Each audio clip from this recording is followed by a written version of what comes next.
सुरक्षा संगठन भारत, राष्ट्रीय सचिव देवेंद्र सिंह सोमवंशी, किसान एकता महासंघ दिल्ली राष्ट्रीय सचिव।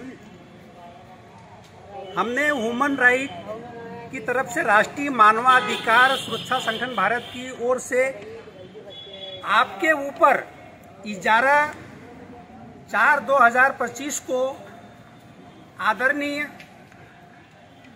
प्रहार जनशक्ति के राष्ट्रीय अध्यक्ष बच्चू कडू जी के आदेश के अनुसार संपूर्ण महाराष्ट्र में 11 तारीख को रात के 12 बजे मिसाल का आंदोलन रखा गया था।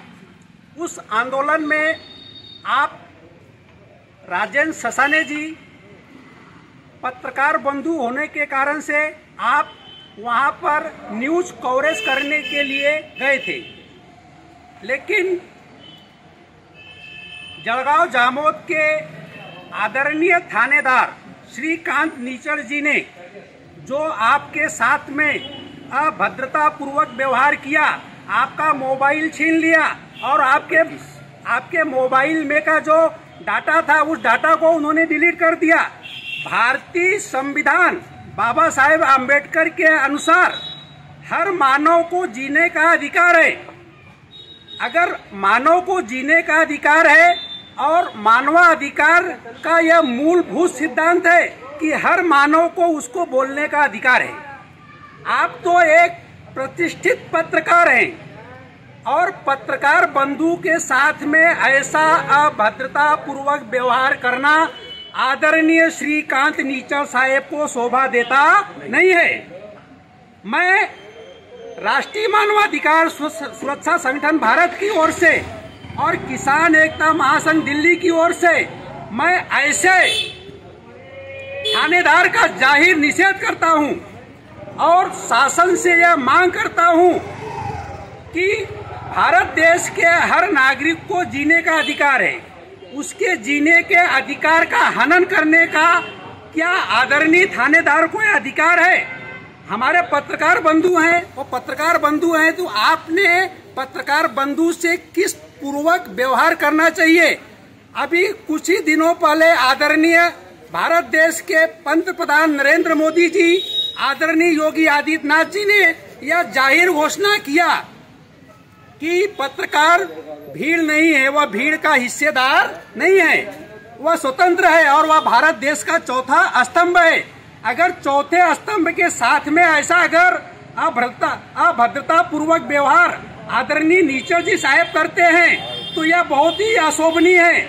आदरणीय राजेंद्र ससाने जी के लिए ह्यूमन राइट टीम, किसान एकता महासंघ, पुलिस 24 न्यूज चैनल राष्ट्रीय उप संपादक, प्रधानमंत्री जन कल्याणकारी परिषद दिल्ली प्रदेश संयोजक, मैं सभी संगठनों की तरफ से इनका जाहिर निषेध करता हूं और आने वाले समय पर अगर आवश्यकता पड़ी तो मैं दिल्ली की संपूर्ण टीम को यहां पर आमंत्रित करूंगा और उसका उत्तर आदरणीय नीचड़ साहब को देना पड़ेगा।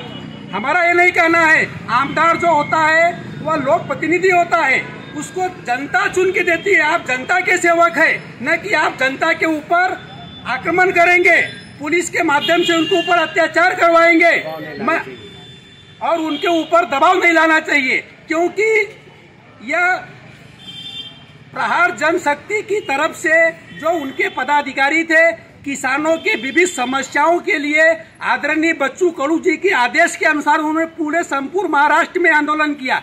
फिर संपूर्ण महाराष्ट्र में तो किसी पत्रकार के ऊपर गुने दाखिल नहीं हुए, तो इनके ऊपर गुने कैसे क्या दाखिल हो गए? हमारे राष्ट्रीय टीम आदरणीय रामजी शर्मा जी से मेरी बात हो गई, आदरणीय रमेश कसाना जी से बात हो गई, सभी से बात हो गई कि अगर उनके ऊपर गुने दाखिल नहीं किए गए, और मैं संगठन की तरफ से यह मांग करता हूं और सभी जनता की तरफ से मांग करता हूं, किसानों की तरफ से मांग करता हूं, जो दोषी अधिकारी हैं, नीचड़ साहब हो या जो संबंधित अधिकारी हैं, जो भी होंगे, उनके ऊपर क्या कार्रवाई करते हैं, उस कार्रवाई का हमारे ह्यूमन राइट किसान एकता महासंघ दिल्ली राष्ट्रीय सचिव और राष्ट्रीय मानवाधिकार संगठन भारत राष्ट्रीय सचिव और उस निवेदन पे जो दिया गया वो सबको सूचित करें। नहीं तो आने वाले समय में हम किसान एकता महासंघ की तरफ से आंदोलन करेंगे। होने वाले दुष्परिणाम का जवाबदार शासन एवं प्रशासन रहेगा। जय हिंद, जय भारत, जय जवान, जय किसान। कृषि बनो, ऋषि बनो। जय हिंद, जय भारत।